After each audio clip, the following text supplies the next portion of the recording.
长续将军、纳兰夫人、李成，你们都先下去吧。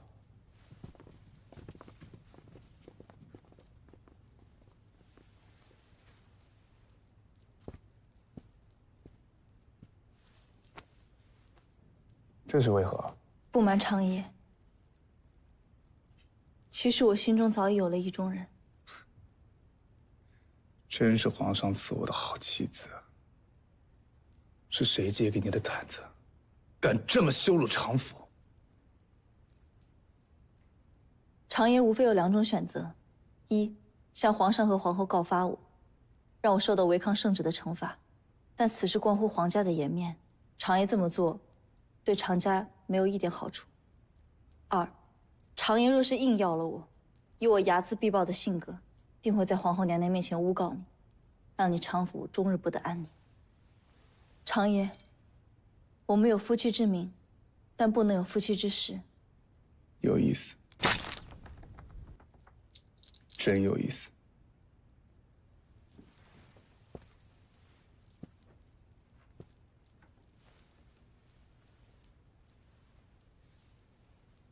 喝下此酒后，一言既出，金玉不改。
长官啊，长白山进贡的白蜜是上好的白蜜，你却嫌不中用，非要那北京山里的红蜜。这山里的红蜜啊，是只采山里红这一种花酿成蜜。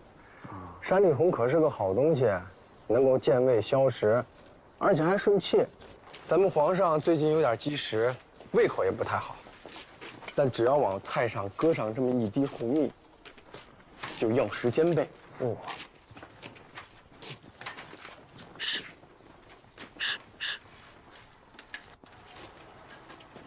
景贤哥哥，皇后的义母原来是许配给了长续将军，后来听说他们夫妻关系不和，将军又战死沙场了。如今回来是照顾皇后的起居，听说不是个好相遇的主啊。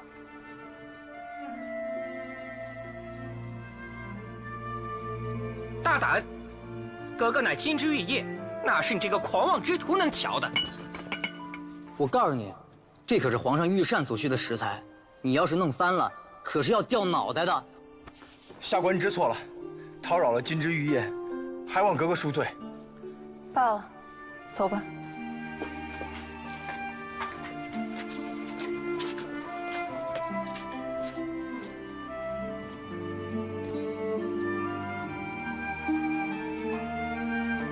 咱们刚才分明已经转身避让，并非有意啊，为什么不跟他们理论清楚呢？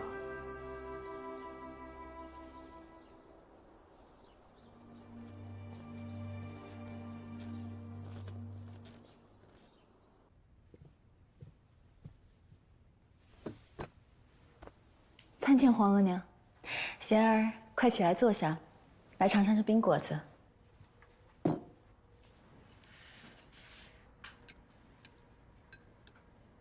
皇额娘，虽说这眼瞅着入夏了，一天比一天热，可贪凉伤胃，这冰还是少吃为好。还没入伏，这宫里热的就跟蒸笼一样。本宫的身子实在是燥得很。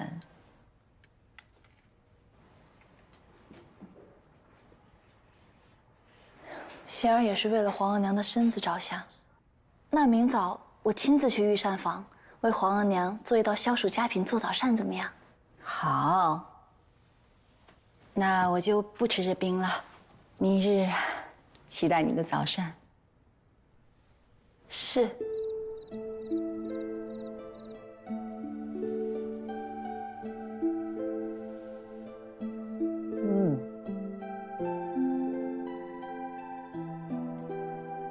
你这个素人肉啊，果然是肉如其名，就像那个苏州小吊一样，那么酥烂，那么绵软，吃起来呢又糯又香。再尝尝。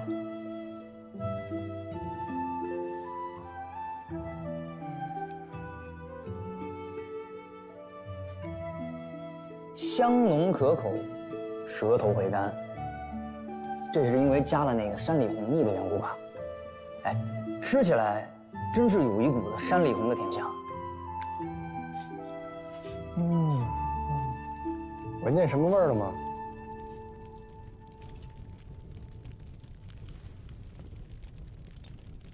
御膳房走水了！御膳房走水了！来人呐！快点！快点！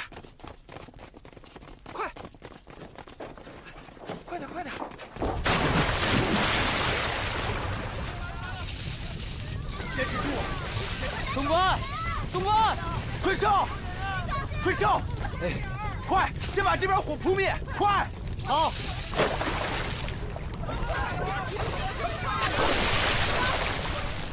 出水了！救人吧！快来人！快着点！快！这边！小德子不见了！快点！仓库，不是在仓库。东关危险！东关！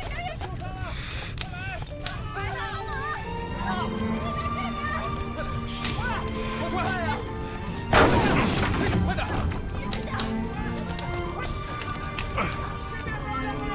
小德子！来了！快救人！东关，轻点！快！来，慢点。小德子，你醒醒！小德子啊！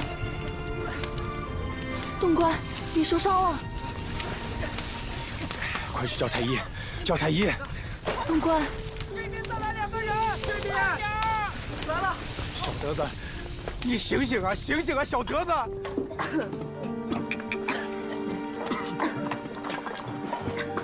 忍着点，有点痛。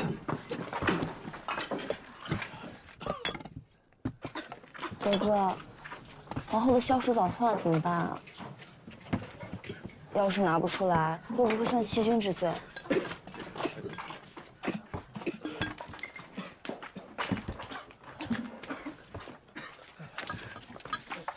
什么早膳？都怪你！我们格格本来都和皇后说好了，要给她做一份消暑早膳的，可是现在连薄荷叶都烧没了。小绿，这有何难？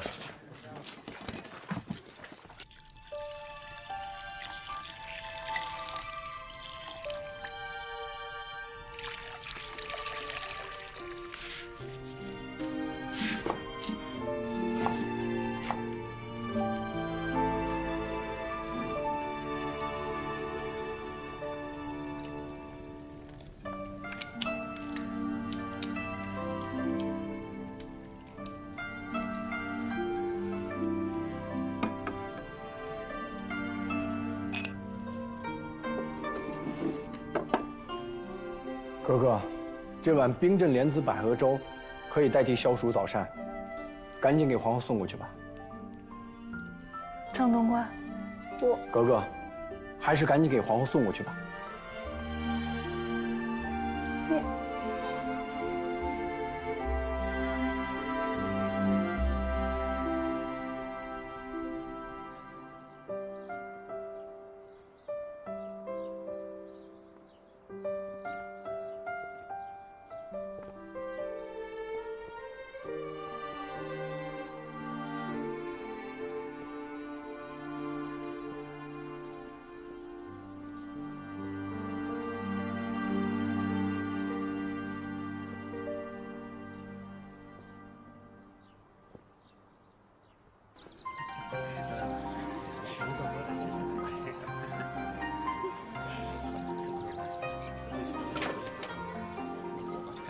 景贤，景贤是你吗？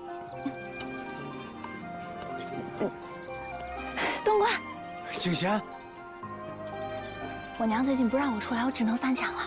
我说小姑奶奶，你这胆儿也太大了，你这万一摔着怎么是好啊？我还不是为了见你。哎，景贤，你慢点。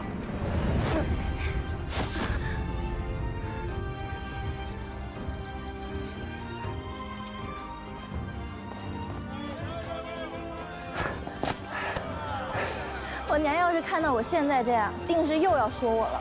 你这样翻墙出来，不会影响贵哥名声吗？我怕什么呀？反正我以后是要嫁给你的，你喜欢我不就行了？我理会他人做什么？快走！哎，你慢点，你让我歇会儿。你真慢！哎，还没给钱呢。谢谢啊。这个好甜啊，你尝尝。这儿小玩意儿，看一看。别让让。好吃的糖葫芦嘞！你吃吧。酸啊。看一看，龙我还真的好厉害啊！看一看。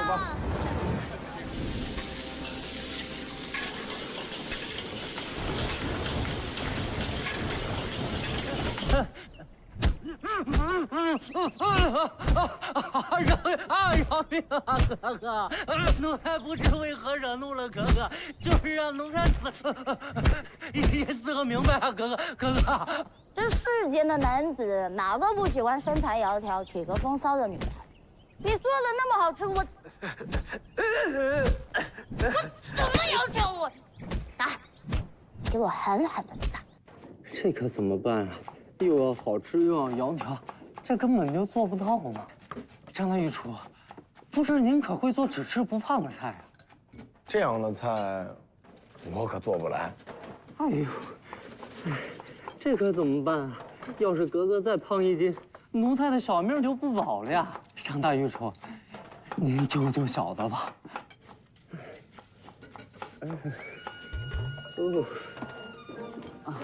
我有个办法。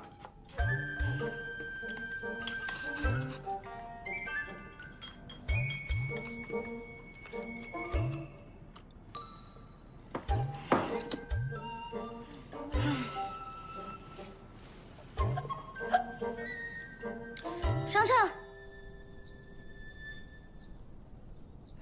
恭喜格格轻了1斤，轻了1斤呐！真的？我看看。太好了，我去找玉泰。哥哥小心。3、5。玉泰，你们自己练，不许偷懒。参见格格。你快看，可我今日有什么不同？格格可是换了新衣裳。哎呀，我昨日穿的也是这件。你再看，看仔细一点。这，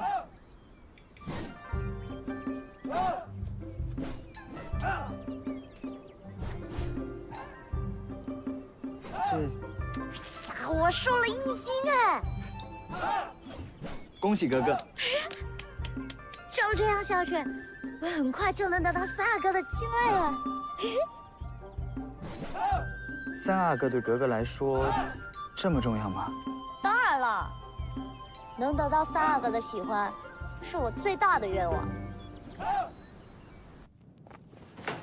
对不起的。张大人，安大今日怎么来御膳房了？我想跟你学做菜，做既好吃又能让人变瘦的菜。这世上哪有这样的菜啊？可你们不是帮婉珍格格做过这样的菜吗？我想亲自做一道给格格。你跟这位格格，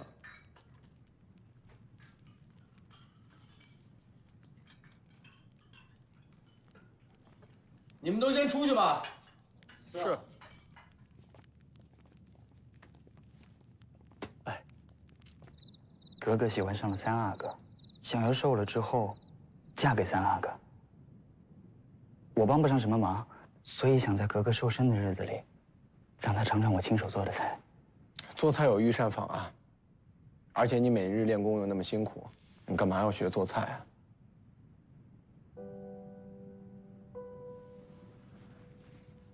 看来你是喜欢婉珍格格，但可我听说格格身格体胖。没有，不是这样的。格格虽然胖，但为人心地善良。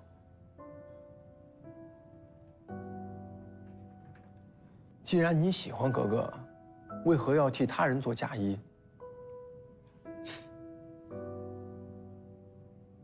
格格是什么身份？我又是什么身份？况且，格格已经有了心仪的人，皇后娘娘也有意撮合他们。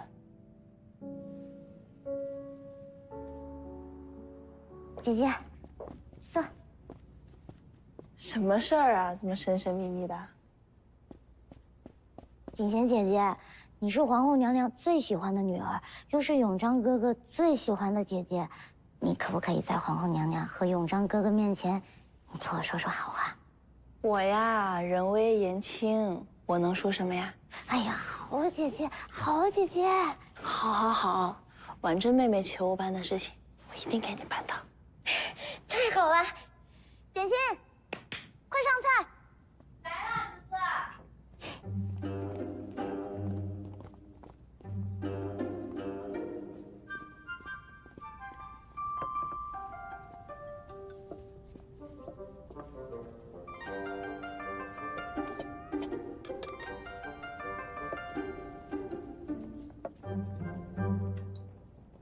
妹妹一顿吃这么多啊？姐姐不必担心，这些都是专门为我量身而做的饭菜，不会发胖。而且每日我吃完一顿都会瘦1斤，很快我就要变苗条了。姐姐快吃。这西湖醋鱼、红烧蹄膀，还有绣球鱼丝，吃下去不胖已经很奇怪了，若是还能瘦，岂不是天下奇闻啊？可是我每吃完一顿上秤，确实比以往轻了些。当真？不信你瞧。来人，准备上秤。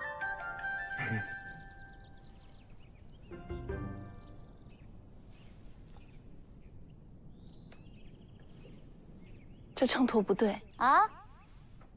家户以大秤全人轻重，至立秋日称之，这是我们中原立秋日称秤的习俗。可这秤砣不是称人用的尺码。从妹妹瘦的那一日起至今，每日换一个重一点的秤砣，在刻度不变的情况下，为了保持平衡，秤砣前移，刻度变小。所以从表象来看，妹妹确实在瘦。小顺子！啊哈哈！哎呦，不关我的事儿啊，不关我的事儿啊，格格，是张东官让奴才这么做的。什么？竟敢拿秤砣来糊弄本哥哥！张东官，张东官，你给我出来！张东官，你出来！婉珍哥哥，玉翠，你怎么也在这儿？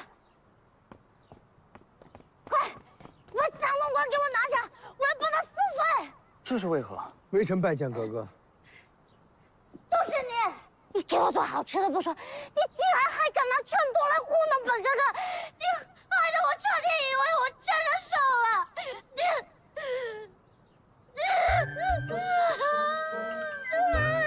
这可怎么办呀？没事没事没事。这位永璋哥哥，肯定更看不上我了。不会的不会的，别哭别哭。元太，你还愣着做什么？东官，对不住了。给我带走！慢。若真能让格格瘦下来呢？真的？若微臣不能让格格瘦下来，再将我撕碎也不迟。把他松开吧。谢格格。不过，微臣还想找个人来帮忙。找谁？玉台。真能行吗？我的性命可就交在你手里了。哎呀，玉台到底什么办法？快跟我说说！回格格，这个方法不是人人都能用的，微臣还是私下里告诉你。哥哥请。最好有用。哼。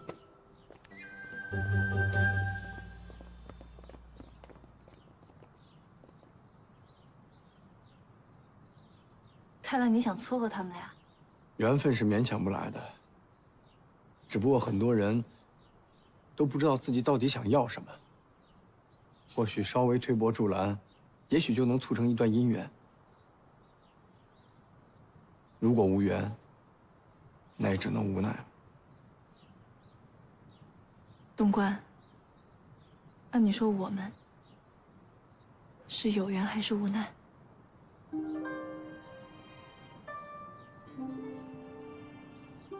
昔日的缘分已用尽了，缘分在自己手中。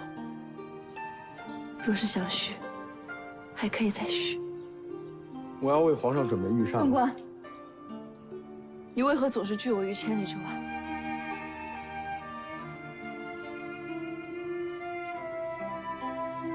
还请哥哥一步。好，不要后悔。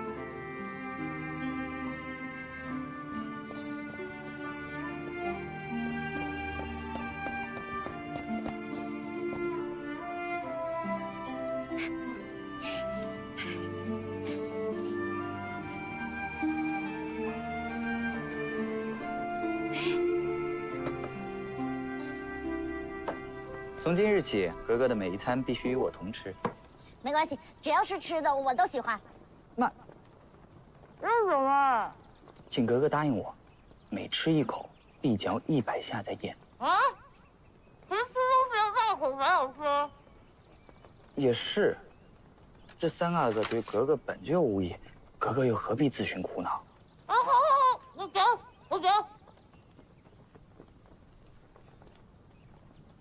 100下。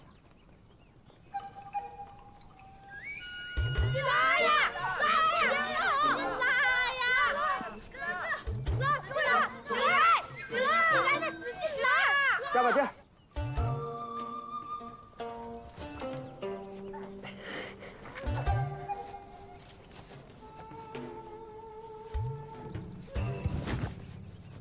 于太，于太，于太。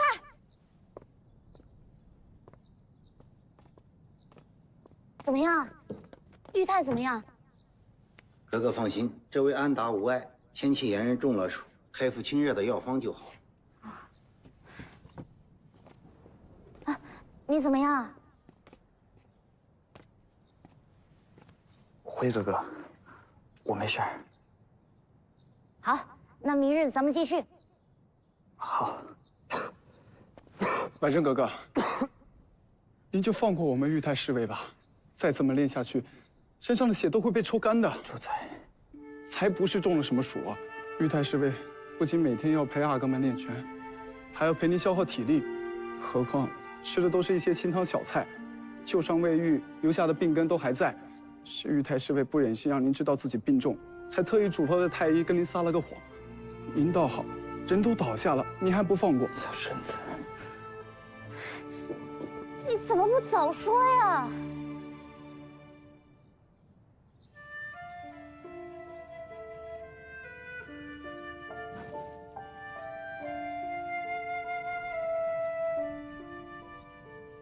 你该不会是喜欢我吧？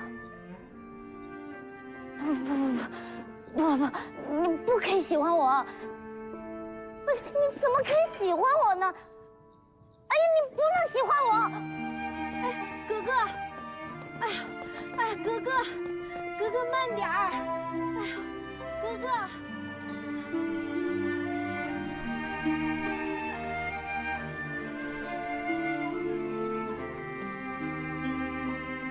你这。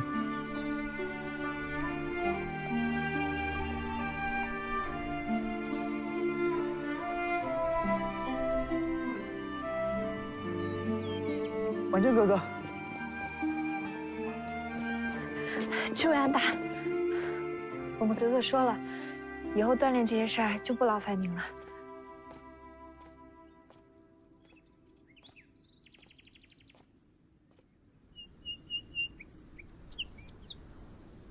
欢我，不喜欢我，喜欢我，不喜欢我，喜欢我，不喜欢，不可能。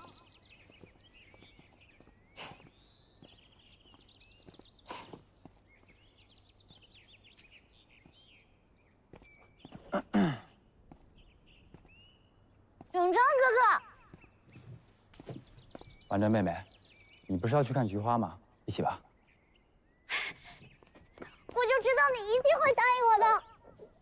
婉珍，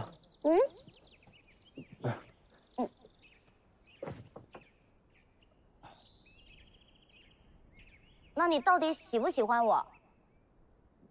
我们关外女孩可是很直接的，你可不要因为我的直接而拒绝我。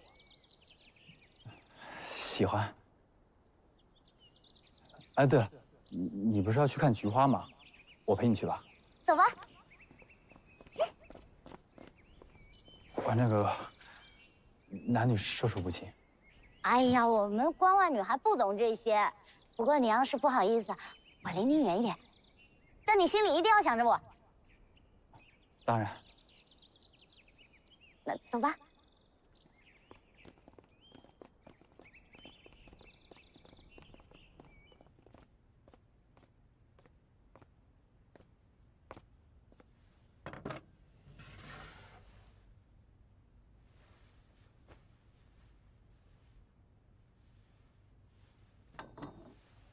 这羊肉啊，是温补之物，温阳散寒，补益气血。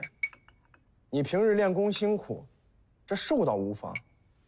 可这碗汤，你已经喝了3个月了，身子还缺未恢复。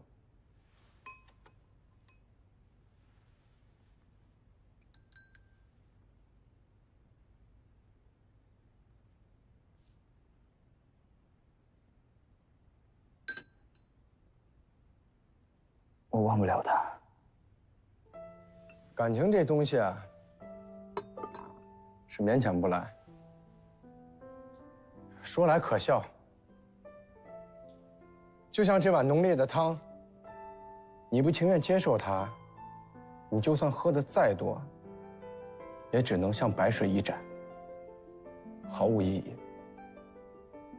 失去很痛苦，痛苦又有什么用啊？那个人的心不在你身上，就不知道你的苦和你的痛。你的痛苦在别人看来就是个笑话。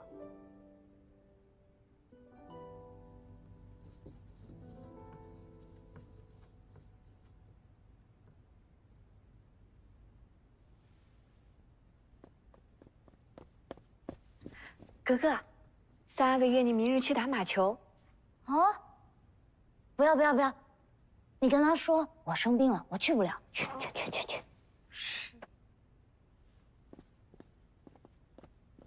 ！3阿哥约妹妹去打球，妹妹还不去，这是怎么了？姐姐，坐，姐姐。锦仙姐姐，你说为什么我一直喜欢的3阿哥突然也喜欢我了，而我却不快乐呢？哪里不快乐啊？我在他面前得时时刻刻的留意着什么规矩，还不能发脾气。只要我有一点做的不好，永章哥哥就半天都不理我。虽然以前也是这样，可是我现在就是不开心。那看来，你还是不喜欢3阿哥的。你说，玉泰要是能长得像永章哥哥一样，那该多好啊！玉泰对我最好了。你喜欢玉泰啊？才没有！我怎么可能喜欢上一个安达呢？我们只是朋友。哦，那你是嫌他只是个安达？哎，也没有，我就是喜欢像永章哥哥一样英俊潇洒的男子。英俊潇洒能让你看着就心满意足，但是你快乐吗？你想想啊。之前你和玉泰在一起的时候，每天快乐都飞起来了，但是现在呢？你能躲得过今日的骑马射箭，但以后你们成了婚，他天天约你去骑马射箭，你怎么办啊？啊，那我得好好想想。三阿哥当真要去婉珍格格？那能怎么办呢？师傅说我将来是要继承天下的人，婉珍格格身后的势力必不可少。就先这样吧。将来我要是遇到了意中人，可以纳为侧福晋，独宠丹房，当他不存在就好了。可这样对婉珍格格岂不是？她一个好好的姑娘，我又不愿伤害她。你怎么可以这样？放了！媚主的东西！来人，给我带走！带下去。是。走，走。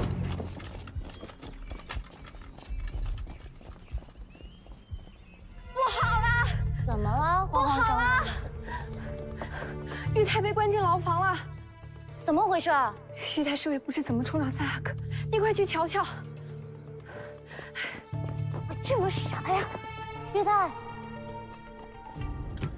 玉泰，格格，到底怎么回事？你为什么会去冲撞三阿哥？格格，你听我说，三阿哥不可靠，他只想利用你背后的势力，并非真的喜欢你，你千万不要被他骗了。真是个大傻瓜！你放心，我绝对不会让你有事的。格格，格格，皇后娘娘，皇后娘娘，婉珍参见皇后娘娘，见过锦仙姐姐。怎么了，慌慌张张的？婉珍斗胆求您一个恩典，求皇后娘娘放了玉泰。怎么了？而且这次，我才知道自己心里喜欢的是谁，所以还求皇后娘娘能够成全我和玉泰。你和玉泰两情相悦，本宫又怎能棒打鸳鸯呢？这样吧，本宫收玉泰为义子，这样一来，你们便是门当户对；二来，你的阿玛也能够放心了。谢皇后娘娘恩典。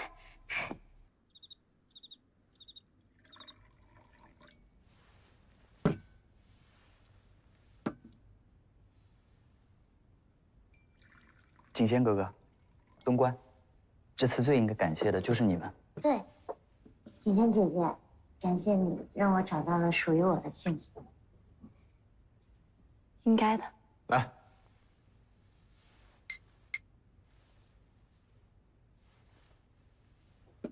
哎呀，我已经近3个多月都没有吃到这么好吃的东西了，我就不客气了。来，尝尝这个。你吃吧。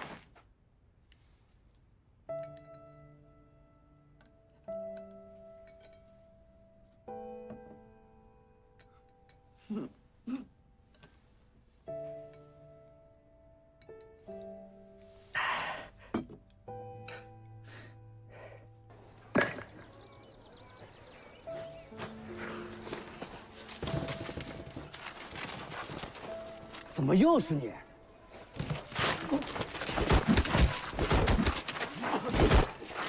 夫人，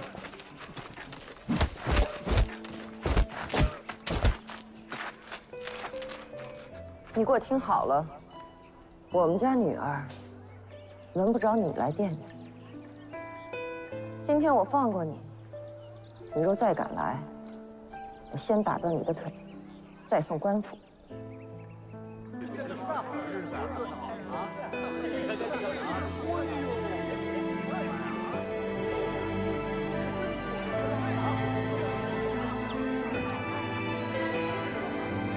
恭喜纳兰夫人，令爱找到了一个好归宿，美人配才子，真是绝配呀！绝配！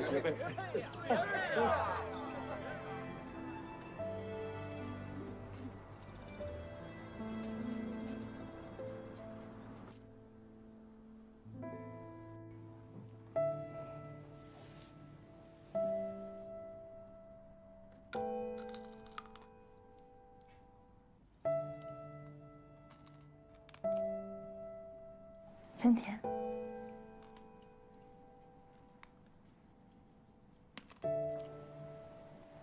东莞，刚好有些话想跟你说。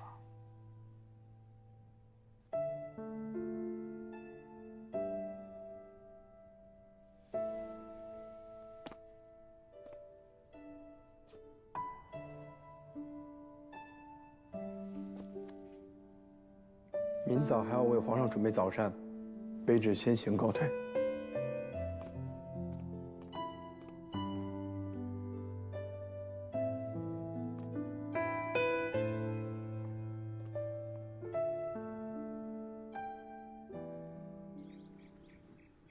皇后娘娘万安，景贤格格吉祥。娘娘，奴婢发现有人偷盗宫中财物。偷盗宫中财物可是大罪，切莫胡说。奴婢绝未说谎，娘娘可随我一看。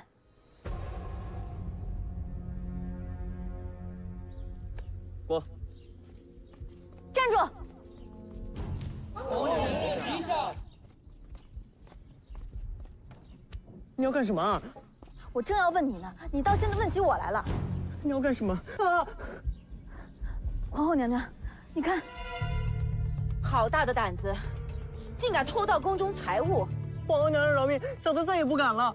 娘娘，这小满子是德忠公公的心腹，此事肯定与德忠公公有关。真是岂有此理！速命慎刑司彻查此事。是。皇后娘娘，皇后娘娘饶命啊！皇后娘娘，你胆子也真是大，不知道德忠是皇后最宠爱的大太监。这德忠公公一肚子坏水，每次皇后娘娘吩咐什么事儿，明明是我先做的，他都跑过去领功，真让人生气。你这个死小子，枉你跟我这么久，竟做出偷盗之事，坏我的名声！给我狠狠的打，打完速速赶出宫去！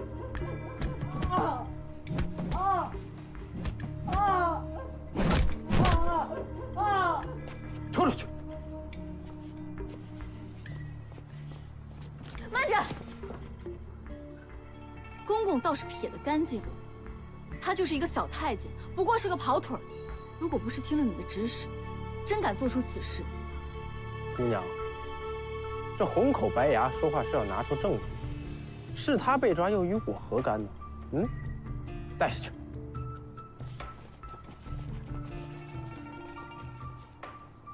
那景贤哥哥，老奴告退了。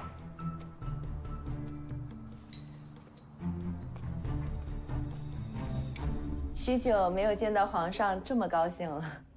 马家大将军入川10载，历时5年剿匪成功，替朕除去了心头之患，朕岂能不高兴？皇后娘娘，宫女倪君到啊。这就是马家大将军的女儿倪君。哦，奴婢拜见皇上、皇后娘娘。你把头抬起来。谢皇上。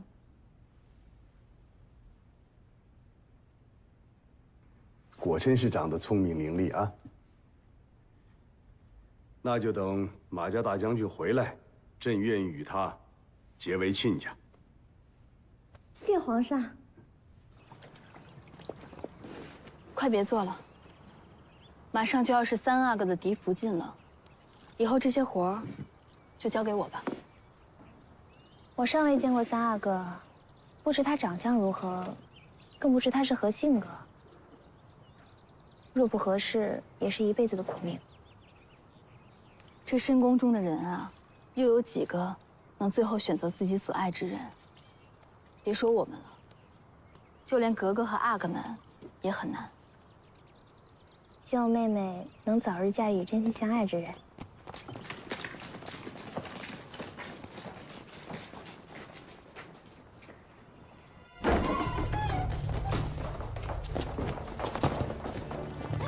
你们干什么？哎，放下！倪君姑娘，哎，你们干什么？皇后娘娘欲赏赐姑娘，却发现翡翠如意丢失了。陆公公找到了。这翡翠如意我连见都没见过，怎么可能在我包里啊？好大的胆子！平日在皇后娘娘身边伺候，却还敢做出偷盗之事。来人，把他押去慎刑司。不是我做的。等等，仅凭在敏慧的包中找到，并不能断定他就一定是小偷。若是有人拿到，直接塞进敏慧包里，也不无可能。总是要找到更确切的证据吧？更确切的证据，我看就不必了吧。我根本没见过这东西，我也没碰过皇后娘娘什么翡翠如意。我现在要见皇后娘娘，让我见皇后娘娘。这哪有你说话的份儿？大呼小叫，成何体统？把他嘴给我堵上，免得扰了旁人。德中公公，哪有这样的道理？一进入洗手库，那就成贱籍了。要不您看，在查明真相之前，先安排敏慧到御膳房打杂吧。真是麻烦公公。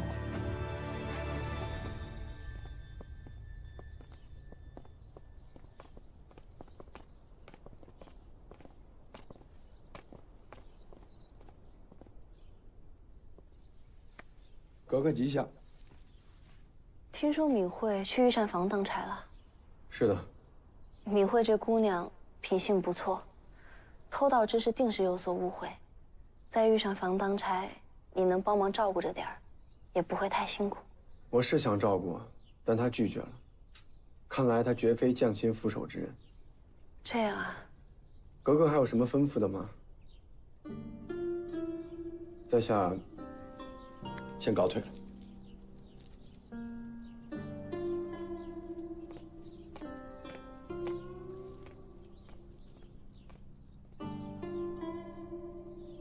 格格为何不向张大人解释清楚当年之事？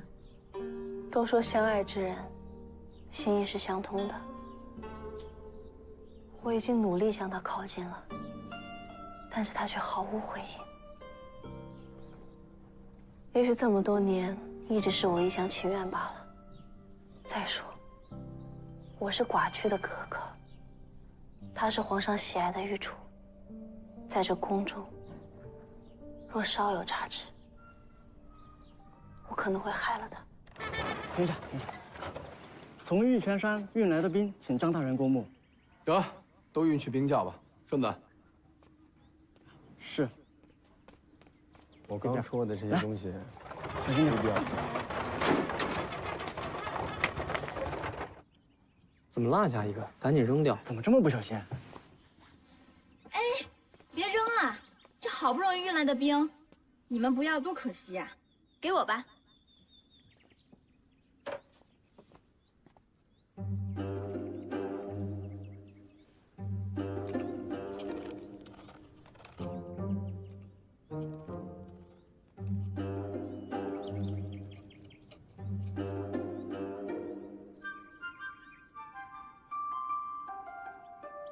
微臣拜见皇上、皇后娘娘。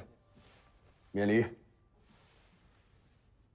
刚才朕接到奏报，马家大将军将得胜凯旋，朕预设宴席，好好款待这些将士们。他们为我西南边疆的稳定立下了赫赫战功，宴席一定要精心准备，不可怠慢。张御厨，今日白露，秋燥得很，将士们征战归来，旅途劳乏，加上这宫中的礼仪规矩又多，希望食物能够清凉爽口，滋阴解乏。恭喜皇上、皇后娘娘，微臣定竭尽所能。行了，快去办吧。晚宴开始前，运兵车还能赶到吗？怕是赶不来了。哎呀，这可怎么办？这些菜都好了。敏慧，张大人，兵窖里的兵不够用了，你有什么办法吗？那我也没什么办法呀。你会雕兔子，也一定会雕冰碗吧？雕冰碗，那还不容易。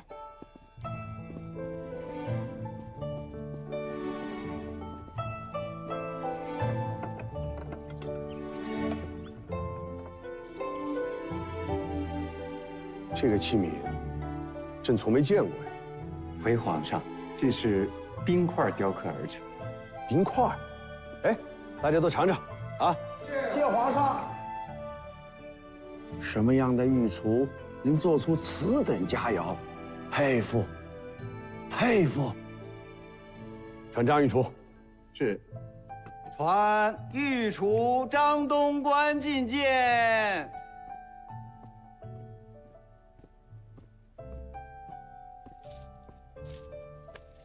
微臣拜见皇上、皇后娘娘。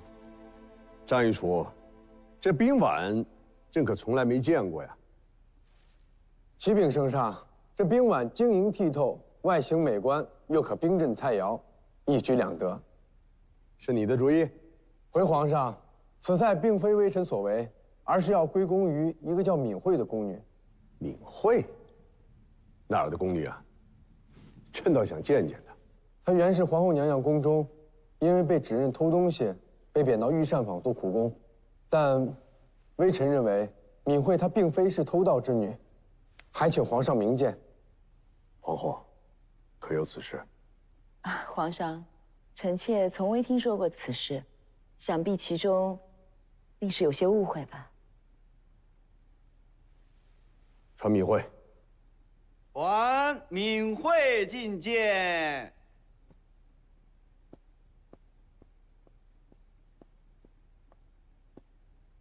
奴婢拜见皇上、皇后娘娘。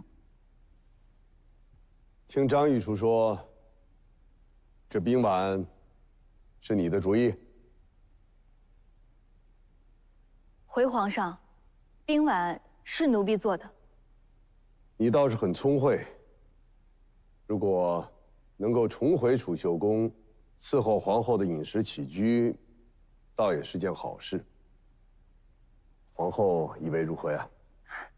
多谢皇上，敏慧人如其名，果然聪慧。谢皇上、皇后娘娘。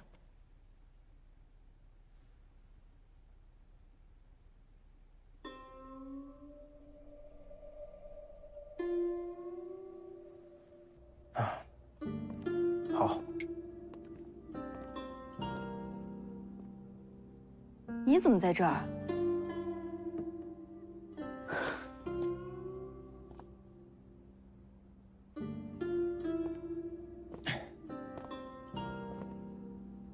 格格吉祥。都坐吧。没想到张大人还会和这种人狼狈为奸。敏慧，你总觉得自己受了委屈是正义的，你可知道德中公公的难处？他会有什么难处啊？敏慧，你仔细看看德中公公。怎么，你想告诉我说，他是一个清正廉明、赈灾济民、两袖清风的人？其实皇后的总管比谁都难，皇后要顺应皇上的意思，厉行节俭。她手下的宫女支出和补贴娘家的费用，给他人的赏赐，赈灾救济，这哪一样不花钱？皇后娘娘捉襟见肘，她又能跟何人说呢？只有公公知情，又心疼皇后娘娘，这皇后娘娘才托德中将她的个人珠宝首饰卖向宫外，才换些银两回来。你以后遇到任何事情，定要想想其背后的原因，不要太冲动了。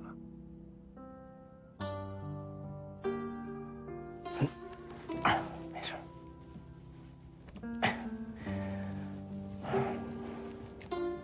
敏慧姑娘，之前的事情实在是对不住了。德中公公，敏慧也给你道个歉。好了，都快坐下吧。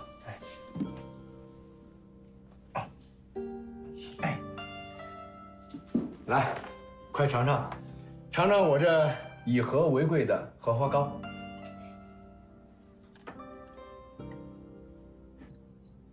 公公，哎呦，谢谢敏慧姑娘。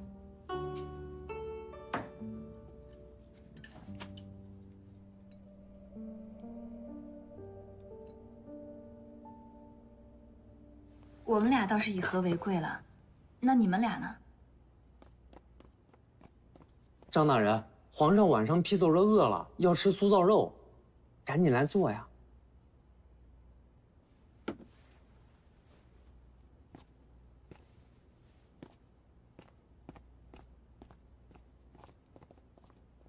这小顺子早不来晚不来，偏偏这时候来。格格，你吃点吧。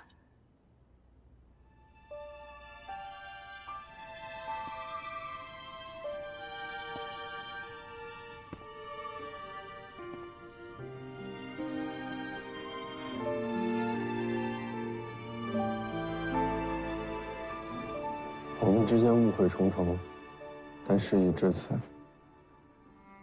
无论我们谁再往前多走一步，那都是万劫不复的深渊。从今往后，你当你的格格，我做我的御厨。缘分已尽，愿格格安好。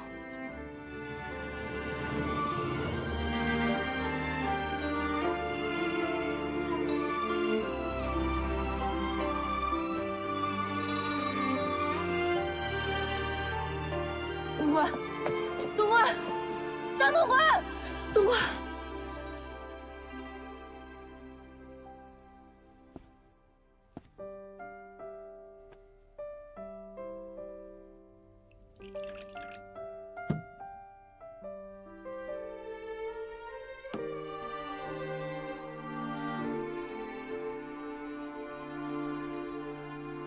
你会买什么？我买好多东西。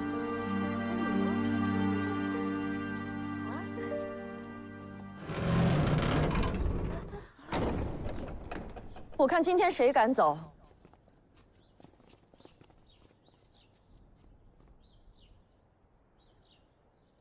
娘把你养这么大，你就打算这样一走了之吗？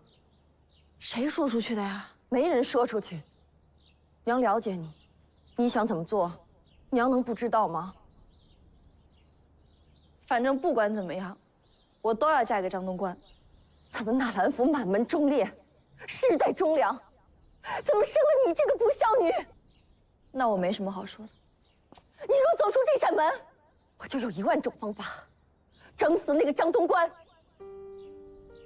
我会告诉皇后，他诱拐格格，我还会派一队人马跟踪你们。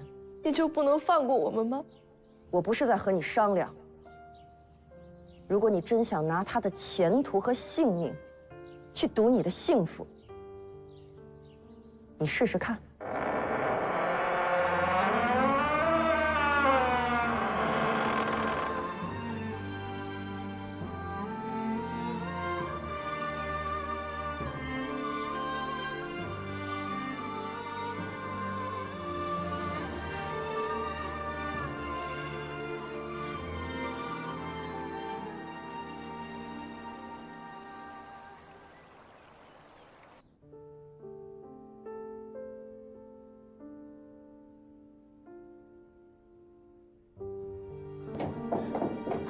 哥哥，咱回去吧，还是？张东官，张东官，你出来！东官，格格，您的叫喊声，恐怕这宫里的人都听见了。您快歇歇吧。你把张东官给我叫出来！这张大人今日不当值，早早的就出宫了。出宫了。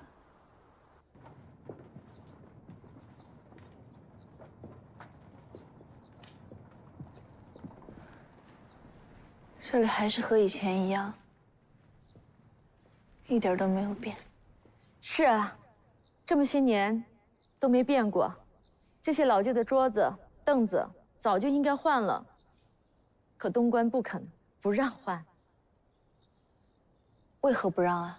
东官说了，这里呀，到处都是你们俩的回忆，不舍得。他还记得过去？当然记得。就算是想忘，也忘不掉啊！格格，您嫁给长须将军不久之后，东官的父母就都去世了，这里就只剩下我和他舅舅，还有表妹照顾着。东官不孝了，也不大爱说话，成天把自己关在厨房里研究菜系，还冒着九死一生的机会接近皇上，去御前献菜。格格，您知道这一切都是为了什么吗？为了什么？只有成为皇上的御厨，才有可能有机会见到你。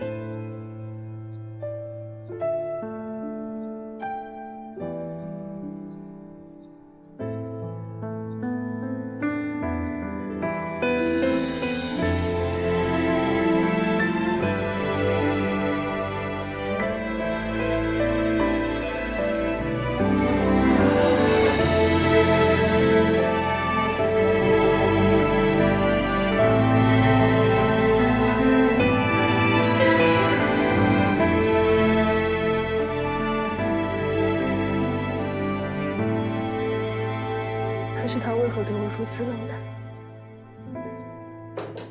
舅妈，回来了。回来的正好，饭菜刚做好，来坐下吃吧。可以做一些广寒糕，景贤最爱吃的。说来说去，都是为了景贤哥哥。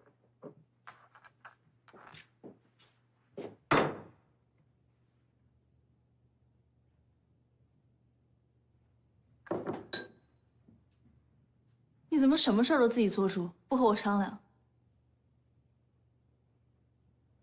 格格，你怎么来了？哦，我们家格格借着想要回府探望夫人的缘由，特意前来拜访。往后格格还是不要随意出宫，这宫中人多眼杂，况且流言可畏，对格格的名声也不好。好，我听你的。哎，等等，这饭菜刚做上，格格还没吃呢。快去！饭菜都做好了，吃了再回吧。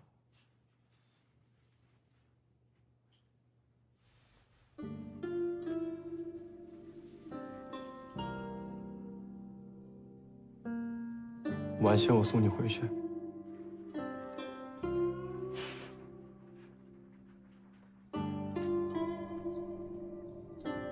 以前日子真好，以后日子也会好的。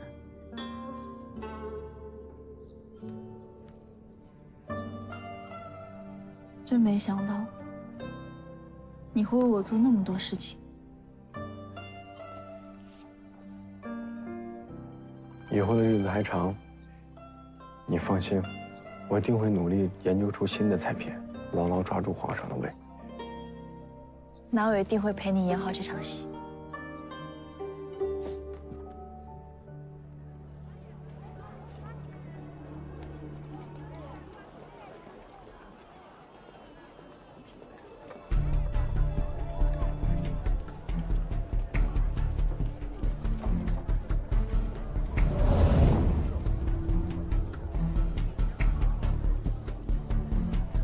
怎么了？我看到常旭了。常旭将军不是死了吗？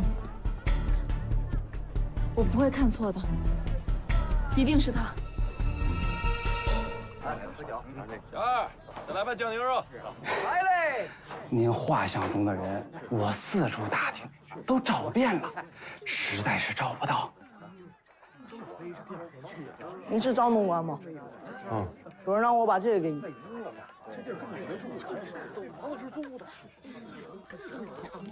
小二，来壶酒。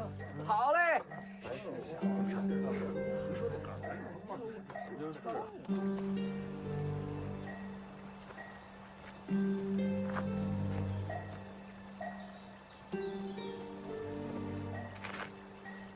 你是张东官吧？是。你是常旭将军，你认得我？我看过你的画像。为何满大街的找我？想看看你是否活着。你看到了，我还活着。你好端端的活着，为何要消失，置景贤格格于不顾，让他独自在宫中守活寡？我亦不解。我战功赫赫，武功盖世，景贤为何不喜欢我，却喜欢个魑魅鹭龊厨子？你武功盖世又如何？对发妻毫无担当。若我这次回来要带景贤走了，我不会让你这么做的。若我偏这么做了，我定拼死阻拦。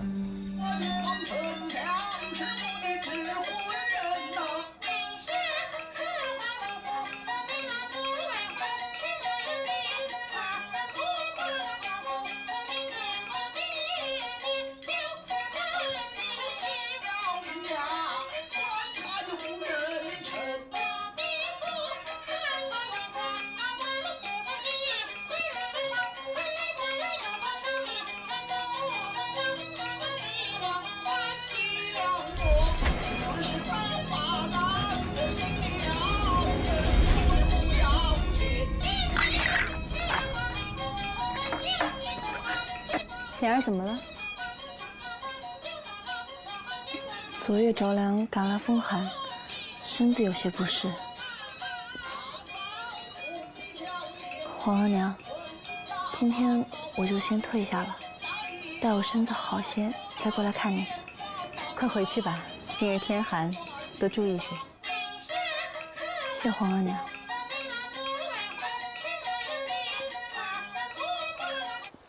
我从小跟随一位墨家师傅长大，他不仅教我武功，还教我制造兵器。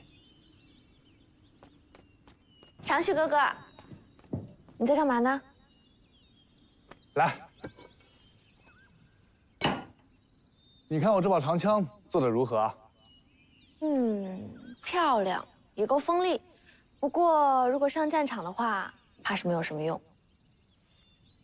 给你看看我的。你这枪上都是盾，怕是并不好用吧？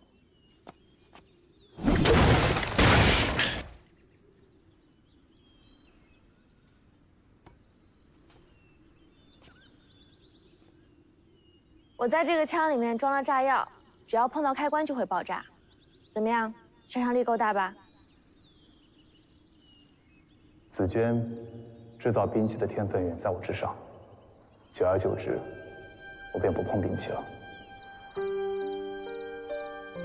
紫娟天真善良，聪明巧智，可奈何命运弄人。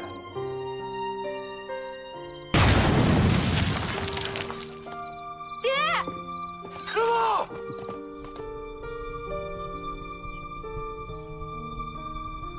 他们家的人实在是做兵器的，兵器害人，杀女太重，会下地狱的。哎呦，这个谁还敢收留他？从那之后，我便下定决心，要用我的一生去保护这个叫紫娟的姑娘。很快，便高中了武状元，还立下赫赫战功。回来，再同她讲明心意，却未曾想，战争一场接一场，一直没有停下来过。但紫娟就在这时开始吃素，开始行善。她觉得兵器害人，会制造杀戮，便再也没有造过任何一件兵器。紫娟，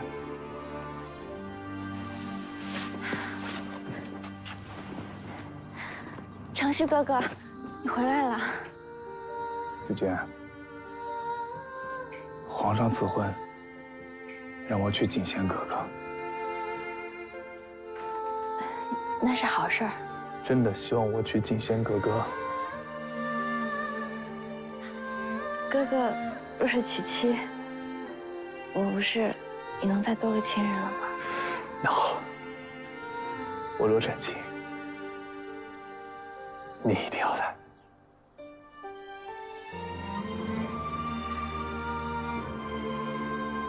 难道这么多年，我的心意他真的未曾丝毫察觉吗？我当时真的很生气，但很久之后，我才明白，还是因为那个不祥的传说。我常年在外征战，他怕给我带来厄运。我同景仙成亲之后，彼此都明白，互相心中有喜欢之人，便心照不宣地给彼此空间，保持距离。3年之后，边关盗匪猖獗，皇上派我前去剿匪。这一战特别惨烈，我们被困了7天7夜。当时我想，这一次一定凶多吉少了。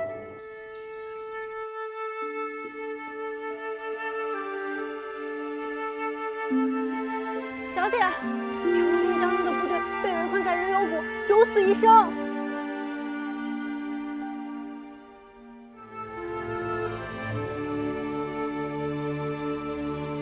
将军失血过多，要好好休息才行啊。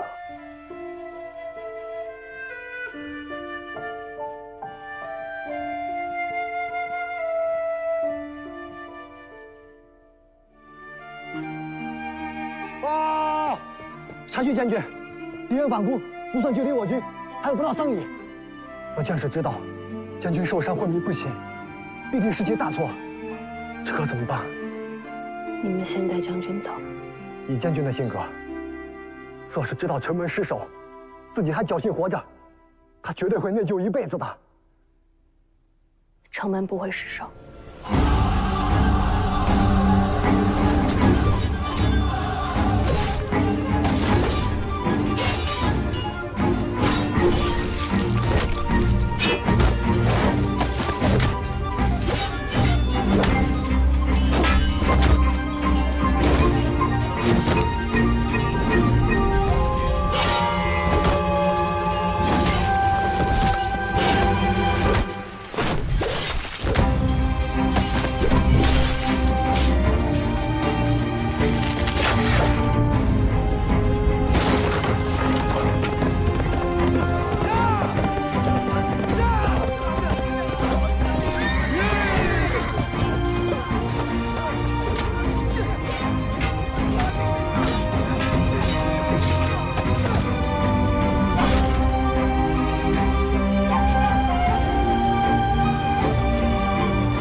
长旭哥哥，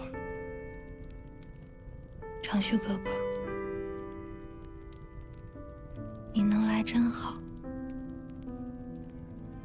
会回家，回家以后，我娶你入府，我们会很幸福，我们会在一起终老。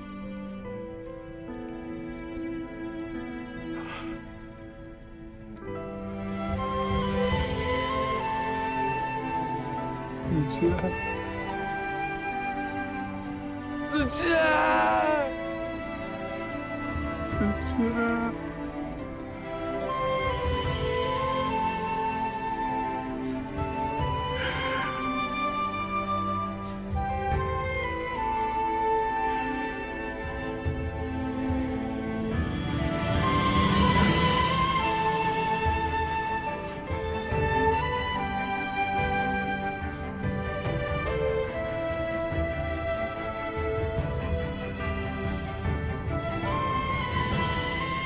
你们走吧，就说我长旭已经战死了。将军这是做什么？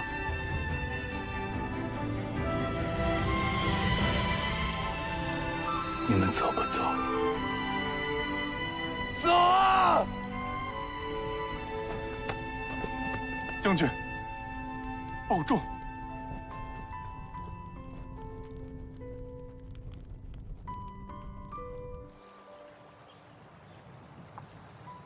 子娟是为我而死的，偶然间发现了他的手札，他希望有朝一日能把墨家的兵器图谱给毁掉。他不想让这世间再有杀戮，但这图谱在紫禁城的如意馆内，为了子娟的心愿，为了天下苍生，为了你，还有景贤，我给你3天时间。好。我定竭尽所能。动兵器谱可是杀头的重罪啊！而且如意馆中尽是皇上喜爱的古物和名画，我们根本无法接近。那我也得试一试，虽然只有3天的时间。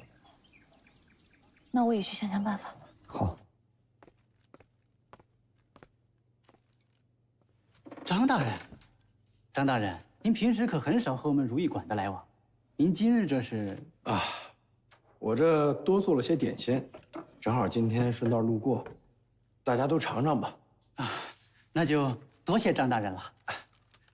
我这最近啊迷上些书画，小画师不知能否行个方便，让我开开眼界。这正好我师傅也不在，你赶快进去吧。不过千万要小心，别让我师傅发现了。放心。还愣着干什么？赶紧过来尝尝呀！这可是张大御厨做的，一般人没这口福呢。来，尝尝，快快快！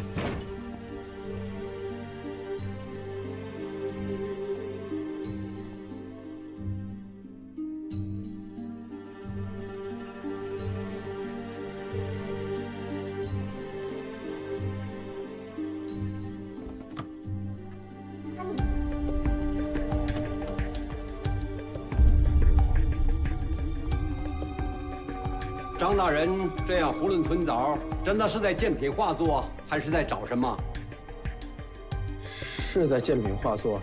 哼，不是献殷勤，非奸即盗。张大人，请回吧。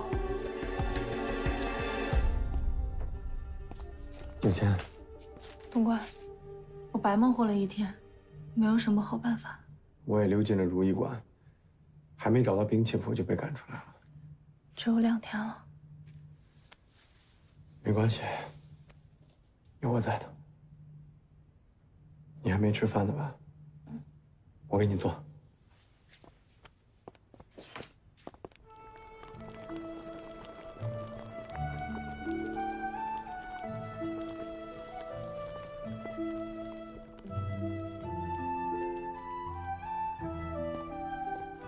这闻着味儿就知道是张大人在做菜了。见过哥哥。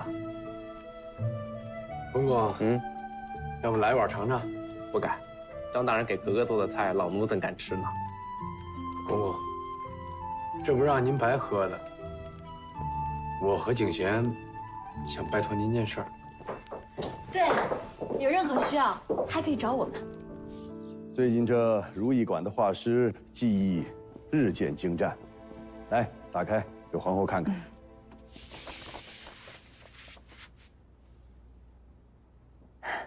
这是给臣妾的画像，怎么样？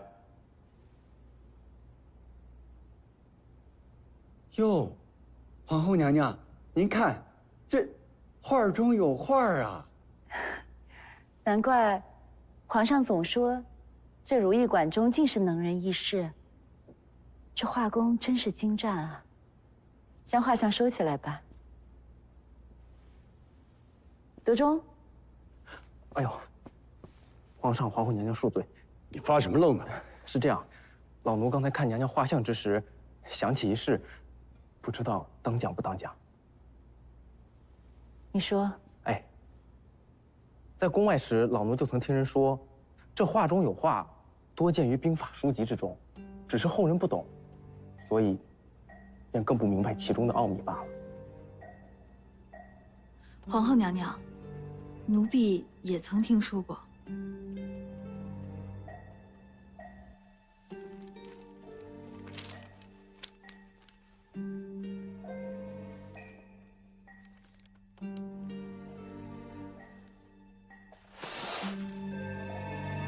这画中有画，朕怎么就看不出来呢？皇上，现在已经是戌时，您该用膳了。哦，好吧。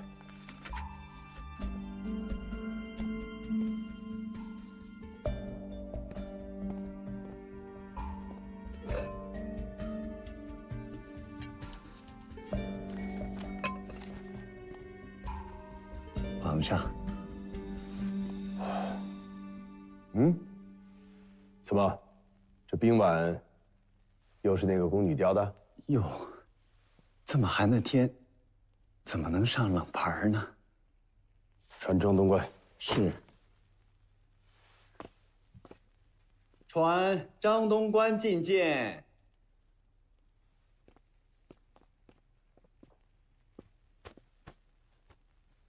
微臣拜见皇上。说说吧，这夜宵为什么准备这冰碗莲子羹啊？回皇上，这眼看就要入冬了，中医常言道，夏日吃热，冬日吃冷。这冬日外界虽然寒冷，但人们穿得厚，住得暖，活动少，很容易造成体内积热不能散发。再加上冬日的饮食所含热量较高，很容易导致胃肺火盛，盛上肠胃好。这冰碗旨在消火，不但效果好，而且也是别一番的享受。你这嘴呀，是真能说。下去吧。是。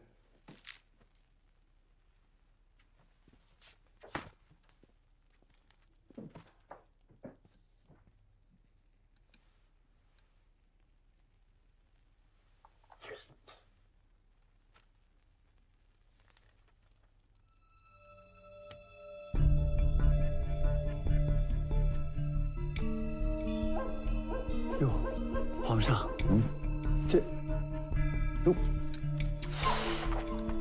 哎，来，拿去如意馆，差人修补。是。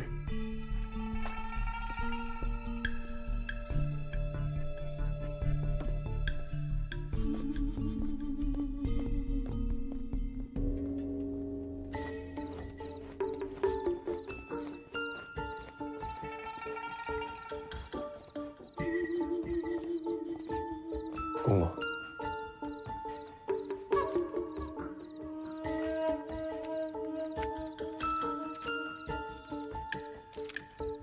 我欠德忠的人情，这回算是还了。不过这可千万不能出现任何纰漏。谢谢公公，请公公放心。张大人又去外出采购啊？是啊，走吧。多谢啊。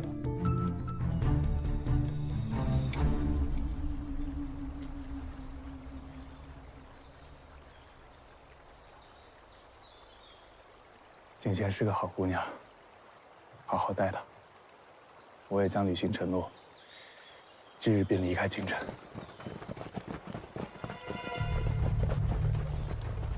你们好大的胆子！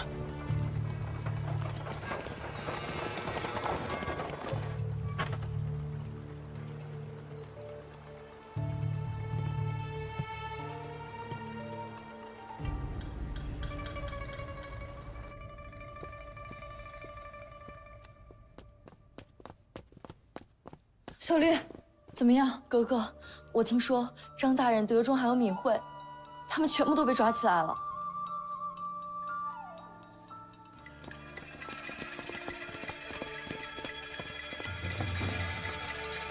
皇额娘，霞儿知错了。发生了什么事啊？你们先下去吧。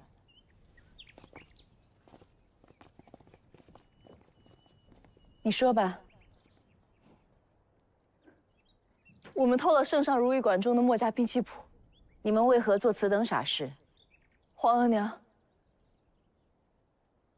霞儿跟张东官是真心相爱的，我后半生只想与他白头偕老。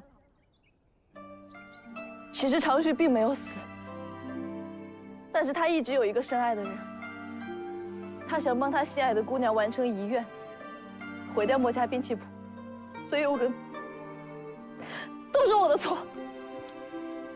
你既然喜欢张东官，为何不早说，让我错点了鸳鸯谱？圣旨一言九鼎，不可违。你们都是我的孩子，帝王家也不是不近人情。请皇额娘恕罪。还好，你能如实坦白。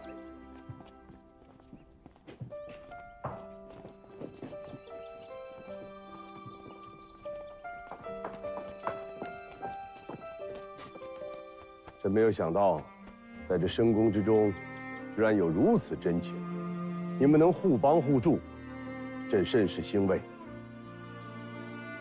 长旭，既然你执意不愿意留在京城，朕也不勉强你。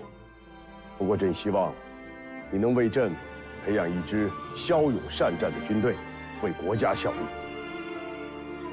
至于景贤嘛，自我大清开朝以来，还没有格格嫁给汉人的先例，所以朕只能对外宣布你薨了。你是否愿意以平民的身份嫁给张东官呢？我愿意。谢皇上恩典。谢皇上恩典。行了，都起来吧。谢皇上。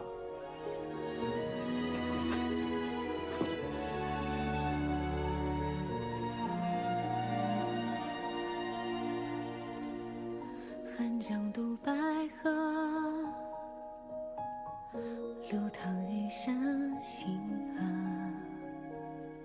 我是惆怅客，你是我的因果。月光有山河，像思念在漂泊，几回茫茫人海里沉落。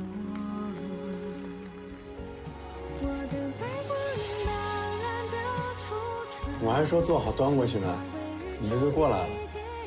我陪你一起做吧。好。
汉江渡白河，流淌一身星河。我是惆怅客，你是我的因果。月光有山河，像思念在漂泊，几回茫茫人海里沉默。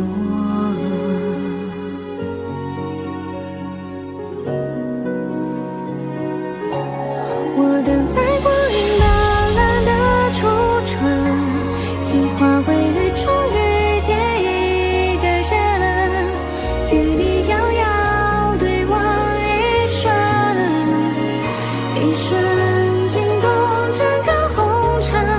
也许前路是千山层层，将我揽在背有你的黄昏。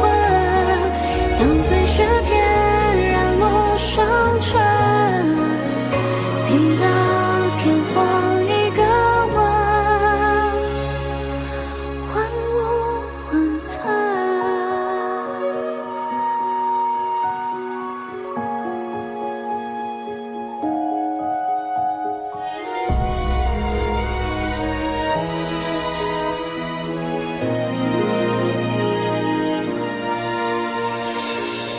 穿空云影过，徒留天地辽阔。我想起很多杯酒倒映寂寞，心事如琥珀，低头却无人说，东风模糊流传。